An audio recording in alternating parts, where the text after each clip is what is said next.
Hello and welcome. In our lives, it feels like we're always looking for a guide, right? Some kind of wisdom to help us figure out the tricky parts, like people, our own emotions, and even how we see ourselves. Today, we're going to dive into some of that timeless advice that really helps. So let's get into it. We're starting with something powerful, and I'm pretty sure we've all felt this. Haven't you ever had that whiplash? 1 second, someone is telling you one thing, and the next, it's like that conversation never even happened. It just leaves you feeling like the ground is shifting right under your feet. This one line just perfectly nails that challenge of trying to connect with people. So that leads us right into our first big idea, changing people and connecting relationships. I mean, if words and promises can be so flimsy, how are we ever supposed to build relationships that actually last, that feel stable and real?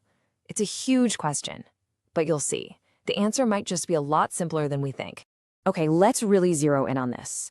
When there's a misunderstanding, when those changing words create a problem between you and someone you care about, what do? What's the tool you reach for? Is it some complicated strategy, a big argument to prove you were right all along? Or is it something way, way more basic? This breaks it down perfectly. You've got two roads you can go down. On one side, there's your ego. That little voice in your head telling you, don't back down, you don't need to apologize. And on the other side, there's the actual relationship. And often, all it takes to save it are two of the simplest words in the world: sorry and thanks. It's a great reminder that humility, not pride, is really the glue that holds us together. Okay, so from our relationships with others, let's turn inward. Let's talk about the world of our own feelings, which can change just as fast, right? So how do we navigate that? Well, the secret, it seems, is learning to actually value our emotions and treat them like the important guides they are. I find this idea so interesting, that our love is this really precious thing, and maybe we don't have an infinite supply of it, so we shouldn't just hand it out to anybody. It's telling us to be smart, to invest our deepest feelings where they're actually going to be valued and appreciated, not just taken for granted. This one really hits home, doesn't it? It's about how universal pain is. It doesn't matter if you're a person or an animal. Tears aren't about being weak.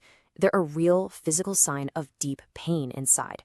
This is a reminder to take our own pain seriously, and other people's too, and to treat it with compassion. It's the honest-to-goodness language of a hurting heart. And this is some crucial advice for protecting your own emotional energy. Now, this isn't saying just bottle up your anger. Not at all. It's about realizing when showing that anger is just a waste of time. I mean, if someone just brushes off your feelings or doesn't even try to understand why you're upset, staying mad is just like pouring your energy into a black hole. The smartest thing to do is to pull that energy back and save it. So all of this, our relationships, our emotions, it all leads us to our final and maybe most powerful section, recognizing your own worth. Because at the end of the day, true value isn't something other people give you. It's something you have to find and hold on to for yourself. This is a tough one, but it's so true. A lot of us think that being available 24/7 is how we show we care. But weirdly enough, it can actually make people value us less. It's that old idea that scarcity creates value. When you set some boundaries, when you're not always just there at a moment's notice, you're teaching people, and maybe more importantly, you're teaching yourself, that your time and your energy are valuable.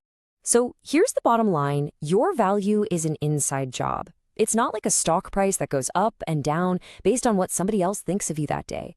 It's just part of who you are, period. And holding on to that idea, that's a powerful anchor in a world that's always trying to tell you what you're worth. And a huge part of recognizing that value, well, it comes down to gratitude.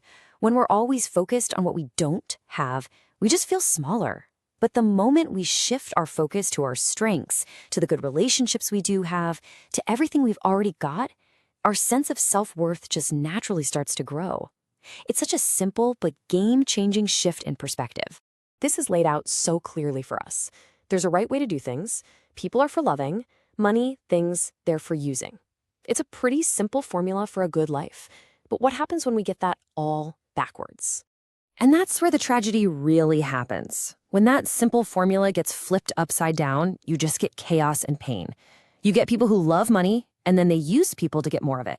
And when that happens, relationships are destroyed, and we kind of lose a piece of our own humanity. It's a pretty stark warning to keep our priorities straight. So after all that, It really all boils down to one simple personal question. When you look at your own life, your relationships, what you spend your days doing, where are you investing your most valuable resources, your love and your time? Are you putting them in places that honor your own worth and the worth of others? That's the thought I'll leave you with. Thanks so much for joining me.